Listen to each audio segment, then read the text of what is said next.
Halo Pak Misbah, perkenalkan saya Alicia Jessica Setiawan. Saya Sirian Sabrina. Dan kami di sini akan mempresentasikan sistem ekskresi manusia pada organ hati. Selamat menyaksikan. Saya akan menjelaskan pengertian dari hati terlebih dahulu. Jadi hati atau yang biasa disebut dengan liver adalah organ terbesar dalam tubuh yang bertindak sebagai pusat metabolisme dan juga produksi berbagai zat vital.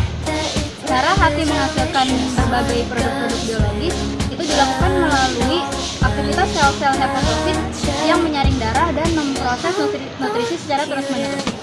Nah, yang kedua itu fungsi hati. Fungsi hati yang pertama yaitu mendetoksifikasi racun, mengolah dan menetralkan zat-zat yang berbahaya di dalam darah. Yang kedua yaitu memproduksi cairan empedu yang berguna untuk melancarkan lemak di dalam pencernaan.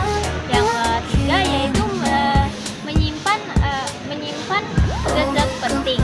Jadi hati sebagai tempat untuk menyimpan zat-zat penting seperti glikogen, vitamin dan mineral. Yang keempat itu menghasilkan bilirubin yang berfungsi sebagai zat sisa hasil perombakan dari pemecahan sel darah merah. Selanjutnya saya akan menjelaskan mekanisme dari sistem ekskresi pada hati. Jadi yang pertama, racun itu masuk ke dalam tubuh.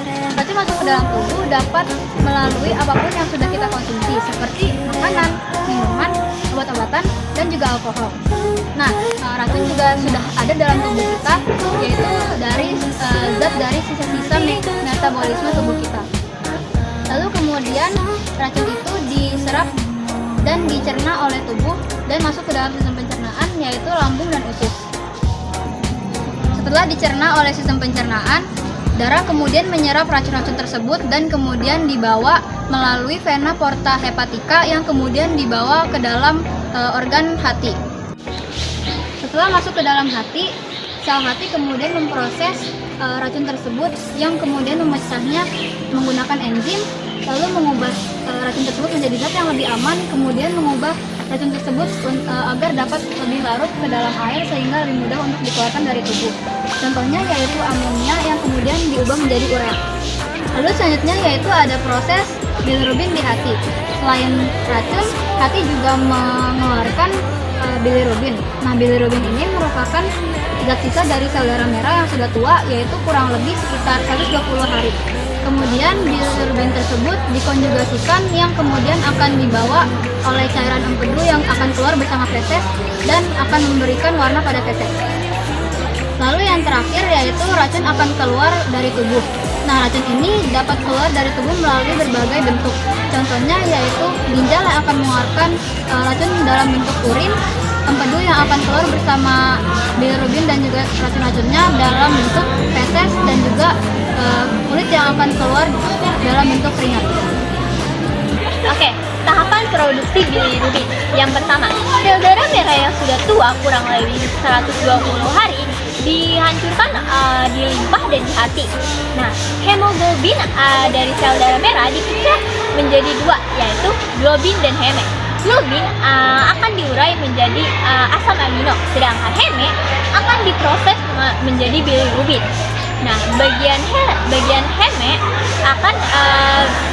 heme ini akan diubah oleh enzim menjadi biliverdin. Nah, biliverdin ini memberi pigmen berwarna hijau. Nah, biliverdin kemudian diubah oleh albumin menjadi bilirubin. Bilirubin tak terkonjugasi. Nah, selanjutnya bilirubin dibawa dalam darah menuju hati. Di sel hati bilirubin kemudian dicampurkan menjadi bilirubin terkonjugasi. Nah, bilirubin yang terkonjugasi ini kemudian akan dibawa bersama empedu, dialirkan ke usus, lalu dikeluarkan menjadi feses yang memberi pigmen berwarna coklat. Nah, gangguan di hati. Yang pertama ada hepatitis, disebabkan oleh virus hepatitis, alkohol, minuman, dan obat-obatan. Nah, gejalanya itu biasanya mata dan kulit menguning, terus lelah, terus perut juga nyeri, dan mual. Yang kedua ada sironis hati, yaitu disebabkan oleh mengonsumsi alkohol jangka panjang, terus karena hepatitis kronis, dan juga penumpukan lemak di hati. Nah, biasanya itu perut membesar, kulit menguning, terus nyeri perut, dan juga mudah lelah. Yang ketiga yaitu kanker hati, disebabkan oleh hepatitis B atau C, terus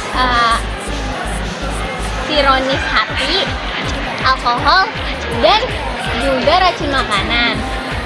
Nah, gejalanya itu biasanya penurunan berat badan, nyeri perut, perut membesar, dan juga kulit menguning. Demikianlah presentasi dari kami, kurang lebihnya mohon maaf. Wassalamualaikum warahmatullahi wabarakatuh.